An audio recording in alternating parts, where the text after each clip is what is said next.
물샘 곁에 종려나무가 있었고 그 옆에다가 장막을 쳤다 그랬습니다. 할렐루야. 우리의 장막은 어디에 있습니까? 여러분들의 장막, 여러분의 거처는 어디입니까? 물이 있습니까? 종려 70그루가 있어서 그늘이 졌습니까? 어떻게 쉴만한 안식이 가능한 것입니까?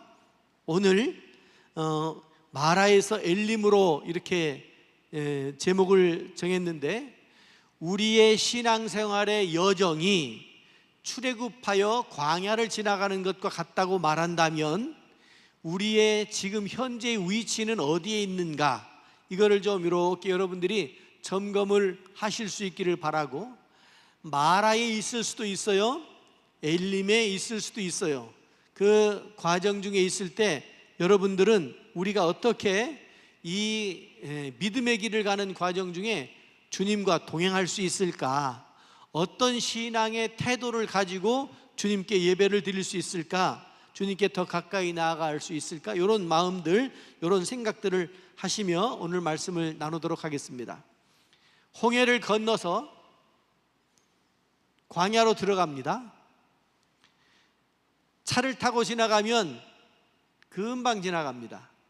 그런데 한참 가다가 차가 섰습니다. 차가 서니까 베두인 민족, 베두인 족속들이 아주머니하고 아이들하고 차가 갈 때는 안 보였는데 차가 서니까 우르르 몰려 나왔어요. 누구예요? 원달러. 원달러 하면 빙글에 웃든지 끄떡끄떡 하든지 그래야 되는데 성지순례 아무도 안 가셨구나. 모르니까 뭐 그냥 차가 서니까 성지순례객들이 내리니까 우르르 몰려 나와요. 그 참 귀찮은 일이기도 하고, 그런데 다 제치고 이제 마라에 갔어요. 마라 우물로 갔어요.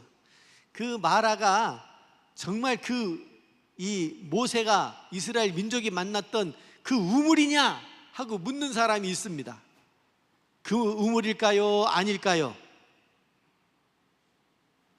I don't know, you don't know. 우리 모두 모르는 거예요. 몰라요. 아주 옛날 일이어서 몰라요. 그런데 나중에 사람들이 그 물이 살던 사람들이 거기에서 쓴물이 나오니까 여기가 마라인가 보다, 성경에 나오는 마라인가 보다 라고 그냥 그렇게 해서 거기가 그냥 기념물로 이렇게 만들어 놓은 거지, 홍해를 건너고 모세와 함께 갔을 때 만났던 그 마라가 아닌 거예요. 그냥 상징적으로 만들어 놓은 거지. 갔어요. 이렇게 들여다봤더니 이게 마라래. 들여다봤더니 이렇게 그 모래주머니 같은 거로 이렇게 싸놓고 우물을 싸는데 들여다보니까 물은 저 바닥에 있고 물은 썩어가지고, 우리가 생각하는 그래도 좀 멋진 그런 우물이었으면 좋았겠는데 아주 관리가 안 돼가지고 형편이 없어요. 그리고 아마 한국 성지순례객들이 그랬는지는 모르겠지만 나뭇가지, 돌멩이 이런 것들이 그 속에 이렇게 차 있더라고요. 자기가 모세나 된 것처럼 나뭇가지를 갖다 넣었는지 어땠는지 그렇더라고요. 그리고 그 마라가 홍해에서 멀지가 않습니다. 그 우물이 있는 그 마라에서. 그래서 이렇게 그 모래 언덕까지 갔더니 그 너머에 홍해가 보이더라고요. 그래서 제가 생각할 때, 이 지질학적으로 생각해 볼 때 바다에서 가깝고 그러니까 모래잖아요. 그러니까 바닷물이 스며 들어와서 이 물이 짜다 못해 쓴 거 아닐까라고 제가 그냥 뇌피셜인지 소설인지 그냥 써봤습니다. 그런데 어쨌든 그 우물은 마실 수가 없는 물이었어요. 먹을 수가 없는 물.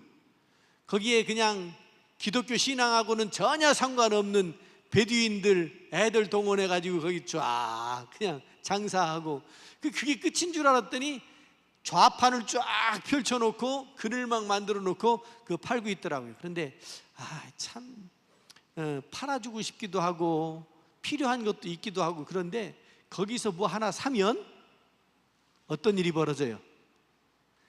뭐 하나 사면 벌떼같이 달려들어가지고 내 것도 사라 이거지.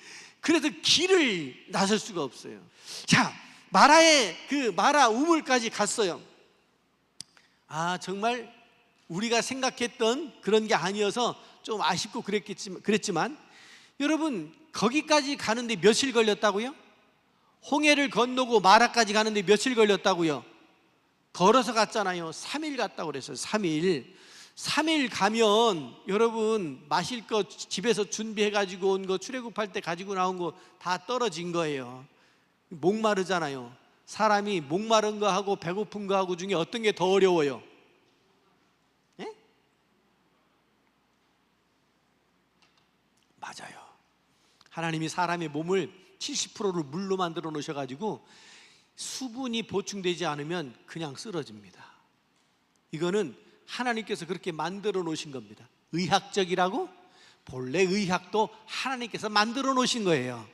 70%가 물이어서 여러분, 밭에 나가셔서 이맘때쯤 일하시고 이러실 때 꼭 물통 하나씩 가지고 가세요.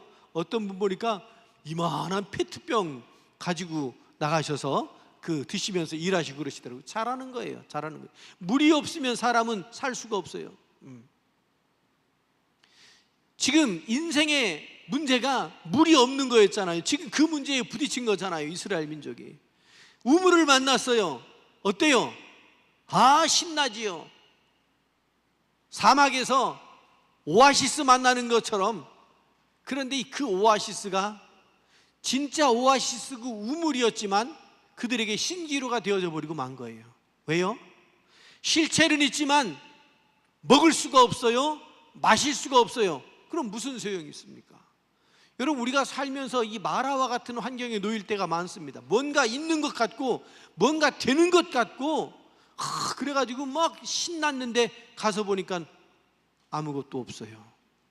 우리에게 유익이 되질 않아요. 우리의 삶에, 우리의 신앙에 유익이 되질 않아요. 그게 마라예요. 유익이 되지 않을 뿐 아니라 이게 써서 그러니 아예 처음부터 안 보였으면 어때요? 안 보였으면 그냥 참고 더 갔을 거예요. 그런데 이게 뭔가 보였단 말이에요. 근데 가서 보니까 얼마나 큰 기대를 가지고 갔겠어요. 가서 보니까 먹을 수가 없네, 마실 수가 없네. 그러면 사람들은 지금 이스라엘 출애굽한 이스라엘 사람들만 그런 것이 아니고 일반적으로 보편적으로 사람들은 이런 상황이 부딪히면 입에서 뭐가 나와요? 원망이 나오지요. 이 사람들, 여기 지금 출애굽기에 나오는 이 사람들만 욕할 게 아니에요. 우리들도 힘들고 어렵고 내 힘으로 안 되는, 잘 되고 있었는데 안 되면 그 다음에 우리의 마음에 원망과 불평이 나온다고요. 이게 위험한 거예요. 이게 위험한 거예요.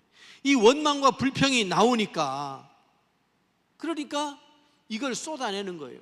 여러분, 마음으로만 간직하고 있는 거, 그것도 안 되지만 그래도 마음으로만 간직하고 있으면 하나님 보시기에 그래 얼마나 힘드냐 그러고 위로해 주실 수 있을지도 모르겠어요.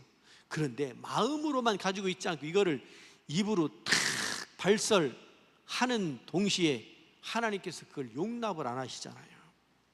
원망이 터져 나와요. 모세를 원망하는 소리가 들려요. 여기서 한 발짝 더 나가면 폭동이 일어나는 겁니다. 폭동이. 늘 그랬잖아요. 마실 게 없어서 우리 여기 끌고 왔냐, 먹을 게 없어서, 무덤이 없어서. 거기는 고기도 많았는데. 이 출애굽했던 이스라엘 민족들이 어려움을 겪을 때마다, 물이 없을 때, 추울 때, 더울 때, 먹을 거 없을 때 만나 주셨더니 그거 질려서 못 먹겠다고, 메추라기 줬더니 이제 고기 그거 질력 난다고, 왜 맨날 똑같은 것만 주느냐고. 이게 사람들의 마음이라고요. 여러분, 우리가 사는 세상에서 이런 마라와 같은 세상을 만나게 되잖아요. 마라와 같은 세상 만나게 될 때에, 그때 하나님이 우리 인생에 들어오지 않으시면 그냥 마라는 그냥 말 그대로 쓴물 되어져 버리고 말 거예요. 그러나 하나님께서 그들에게 개입을 하시면 어떻게 돼요? 변하는 거예요. 마라의 쓴물이 무슨 물이 됐어요? 단물이 됐다고 그랬어요. 그냥 물도 아니고 단물이 되었대요. 할렐루야. 인생을 살다가 험한 일 겪고 힘들고 어려울 때 주님을 만나시면 우리 그 쓰디 썼던 그 인생이 달콤함으로 바뀌게 될 줄로 믿습니다. 교회가 바로 그런 것이에요. 여러분의 심령이 바로 그렇게 변화되어져야 된다고 하는 말이에요. 우리 여러분 각자 밖으로 보이는 고통의 문제도 있지만 속으로 말할 수 없는 고통의 문제가 누구나 왜 없겠습니까? 그런 일들이 있을 때 그런 괴로움, 사실은 나만 겪는 게 아니고 모두가 겪지만 가장 큰 괴로움은 누구예요? 내가 제일 큰 거예요. 내가. 어떤 글을 보니까 그런 얘기가 있더라고요. 군대 가면, 남자들이 군대 가면 아주 어려운 직책이, 보직이 있대요. 어려운 게 뭐예요? 제일 어렵다고 생각되는 게 뭐예요? 쭉 있어요. 저도 얘기를 들어보면 수송부, 수송대, 그 운전하는 사람들은 운전 이거 한번 잘못하면 큰 사고 나잖아요. 생명이 왔다 갔다 하잖아요. 그러니까 군기가 바짝 들어야 돼요. 정비병들, 정비할 때 이거 잘못 조여놓으면요, 가다가 그냥 진짜 그런 거 봤어요. 이렇게 그거 보고 뭐라고 그래요? 대후 앞뒤 이렇게 연결시키는 그거 뭐예요? 그거 다 진짜 그거 빠지는 것도 봤어요. 와, 이거 뭐. 그러니 거기가 수송, 정비 이쪽이 군기가 세지 않을 수가 없어요. 또 어디가 세냐면 수색대들이 세대요. 수색대. 아유, 저 바로 담벼락 부대 옆에가 수색대였었는데 탱크 가지고 거기도 우리는 그 수색대가 그냥 탱크 가지고 하는 수색대예요. 얼마나 저 밥 타러 우리 부대가 작아가지고 식당이 없어. 그래서 그 부대가 가지고 밥을 타오는데 이렇게 그 양동이 이거 들고 두 개를 들고 와요. 요만한 반찬통하고 이거 들고 가면 하나는 국, 하나는 밥, 하나는 반찬, 이렇게 세 가지 들고 둘이 가는 거예요. 가다 보면 탱크 포신에 매달려 있는 거예요. 애들이 그 군기 잡는다고. 그런데 포병하고 탱크병들은 거기에 그렇게 매달려 있는데, 아이고, 그러니 참 수색대가 그렇게 고생한대. 수색대가. 그런데 여러 부대가 힘들고 어렵지만 제일 어려운 보직은 뭘까요? 내 보직이 제일 힘들대. 이해가 되셨어요? 아무리 뭐 그래도요, 어디가 어렵다 그래도 내가 겪은 게 제일 어려운 거예요. 그게 사실은 저는 훈련소에서 신병 교육대에서 자대 배치해서 가는데요, 저는 뭔지도 모르고 가게 됐지만 거기 있는 사람들이 다 부러워했어요. 하나님의 은혜였는 줄로 믿습니다 라고 말하면 너무 자기중심적이지? 그래, 너만 좋으니까 너는 은혜라고 그러지. 왜냐하면 다 불러놓고 이제 부대별로 다 불렀어요. 그때 한 153명인가 이렇게 다 부대별로 나눴는데 나머지 10몇 명 남았는데 나머지는 수색대 그러더라고요. 그래서 아이고, 나 수색대구나. 그런데 옆에 있던 또 다른 조교 하나가 그래도 사람 숫자를 한번 세봐야 되지 않냐고, 그래서 쭉 세봤는데 13명인 거예요. 12명이어야 되는데 왜 13명이지? 그래도 그 이름을 쭉 불렀는데 저를 안 부른 거예요. 그래서 수색대는 아니구나. 그럼 너는 뭐야? 너 이름이 뭐야? 그래가지고서 막 찾았는데 제가 항공대로 간 거예요. 항공대. 육군항공이라고 사단항공이라고 있어요. 그런데 그 조교가 화가 이만큼 나가지고 너는 뭔데 항공대를 가냐고 그러더라고. 난 항공대가 뭔지도 모른다고.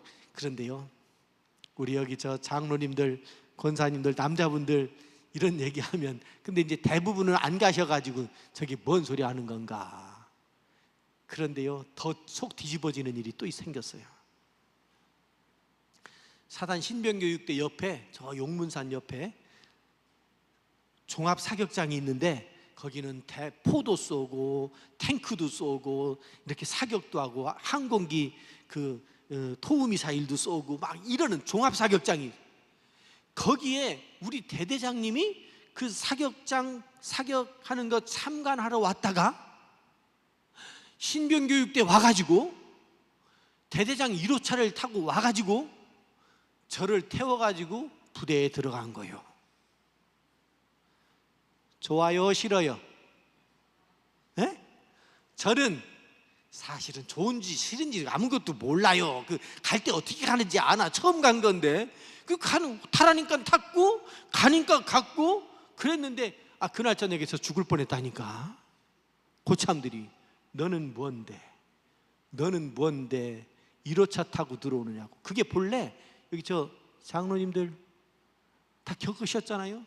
부대 앞에 저기 큰 길에서 내려놓으면 이 부대에서 와가지고 저를 인수해가지고 인계해가지고 오면서 논두렁 밭두렁 다 기어가지고 저 의병소까지 가야 되는 건데 저는 쌩 하고 지나가 버렸네. 그러니 배가 아파요, 안 아파요? 배가 아파요, 안 아파요? 또 믿는 사람이라고 착한 척하느라고 아프다고도 말도 못하지. 조금 아파요, 많이 아파요? 속이 다 뒤집어진 거요. 그래가지고 우리 부대 내무반에 20명 정도밖에 없었어요. 부대 진짜 작았어요. 진짜 옛날 저 80년대 말에 군대 생활했는데 빼치카, 이런 말 써도 되나? 뭐라고 그러지? 빼치카 보고 뭐라고 그러지? 벽난로 그거 쓰던데요. 아주 진짜 아주 부대가 작으면 그런 시설도 약해요.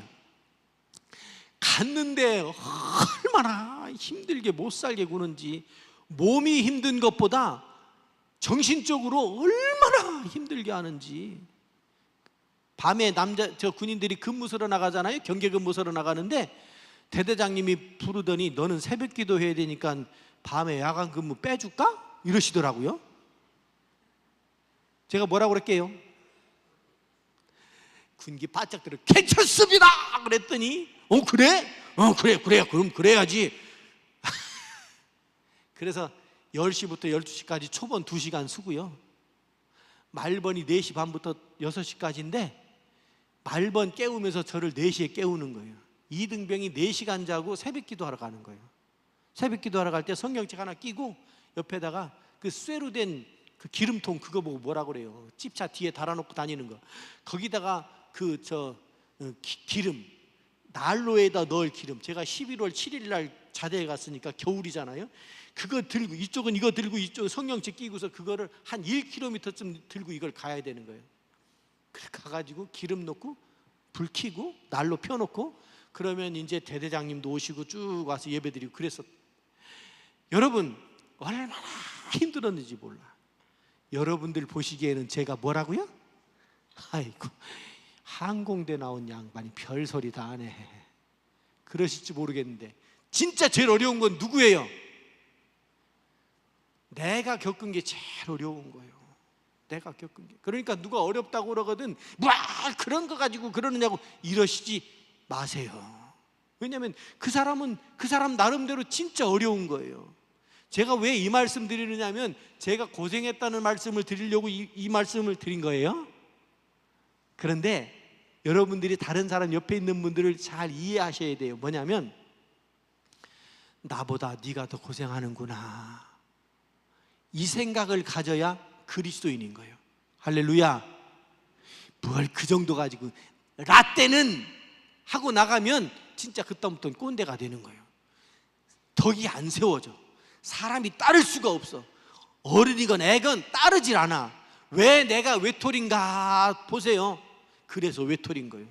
그러니까 마음을 열고 사람을 좀 이렇게 힘들고 어렵다고 그러면, 마라를 만났으면, 마라를 만나가지고 그 절망 가운데 빠져 있으면 여러분 하나님의 마음을 품고 그 물을, 그들의 기도를 통해서 응답하신 것이 막대기 넣어가지고 쓴 물이 단물로 변한 거잖아요. 마라를 만난 사람은 뭐 해야 돼요? 마라를 만난 사람들은 기도해야 돼요. 여기 보면 이 이스라엘 민족이 모세에게 나가서 기도하자고, 기도하라고, 하나님께 기도해서 이 문제 해결해 달라고 기도한 거예요. 여러분, 마라를 만난 사람은 뭐 해야 된다고요? 뭐 해요? 다음 주에는 점심 맛없게 하시오. 조금만 먹게. 맛있게 드셔가지고 그냥 배도 부르고 에어컨도 꺼가지고 따뜻해지고, 그러니까 졸음은 솔솔 오고. 제가 말씀드렸죠? 밥 먹고 나면 왜 졸린지. 피가 다 위로 가가지고 이거 막 소화시키느라고 운동하느라고 머리에 피가 배로 다 갔대. 그래서 머리에 피가 부족하면 졸리대요. 이거 의학적인 얘기요. 그래서 졸린 거래요. 그러니까 목사님이 재웠지 않냐고 이런 말 하기 없기. 요 시간이 졸리긴 졸려요. 그래서 요 시간에는 제가 마이크 붙들고 막 다니면서, 혹시 몰라요, 제가 깨울지, 이름 불러가지고 깨워가지고 또 시험 들었, 안 졸았으면 그런 일이 없지. 여러분, 요 시간이요 참 어려운 시간이기는 한데, 그래도 우리가 모였으니 집중해서, 여러분, 마라를 만난 사람은 뭐 해야 된다고요? 기도해야 돼요. 기도했더니 하나님께서 불쌍히 여기시고 응답하셔서 쓴 물을 단물로 바꿔주셨답니다. 할렐루야. 마라의 고통의 문제 어떻게 극복하느냐면 기도를 통해서.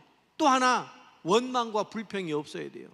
처음부터 원망과 불평이 없어야. 사실 이스라엘 사람들은요, 건망증이 심했던 것 같아. 건망증이 뭐예요?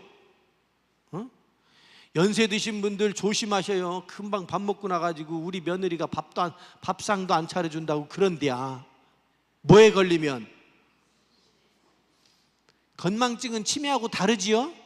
근데 이 건망증이 뭐냐면, 이스라엘 사람들이 하나님의 은혜를, 여러분 출애굽할 때 모세의 기적을 10개나, 그 다음에 홍해를 건너고 불기둥 구름기둥 그러고서 건넜는데도 힘들면 이거 잊어버리는 거예요.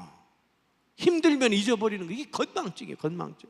그래서 자꾸만 힘들 때마다 원망하고 불평하고. 이게 악순환되면 무슨 의미가 있어요? 그러니까 여러분, 우리가 마라를 만나면 원망과 불평의 죄를 짓지 않도록 정신을 바짝 차려야 돼요. 조급한 마음도 다스릴 수 있어야 돼요. 마음이 급해져요. 그러면 일을 그르칩니다. 마음이 조급해지면, 그러면 원망이 나오고 불평이 나오고. 조금만 한 발짝 뒤로 물러서서 보면 이렇게 전체가 보이는데, 그 앞에 와가지고 그것만 묵상하니까, 이 힘든 것만 생각하니까 여기서 벗어날 수가 없게 되는 거예요. 한 발짝 뒤로 물러서면 원망과 불평도 씻어질 수 있다라고 하는 것이죠. 하나님께서 오늘 우리들에게 은혜를 베푸셔서 이 시간에 하나님을 떠나가지 않도록 마라의 쓴물을 바꿔주시는데, 육체의 문제, 정신적인 문제, 영적인 문제, 하나님을 만나면, 우리가 기도하고 하나님을 만나면 그 문제들이 해결되어지는 줄로 믿습니다. 그러고 난 다음에 어디로 갔다고요? 오늘 말씀에 마라에서 엘림으로 가는 거예요. 여러분, 엘림에 있다가 마라로 가는 일이 없으시길 바랍니다.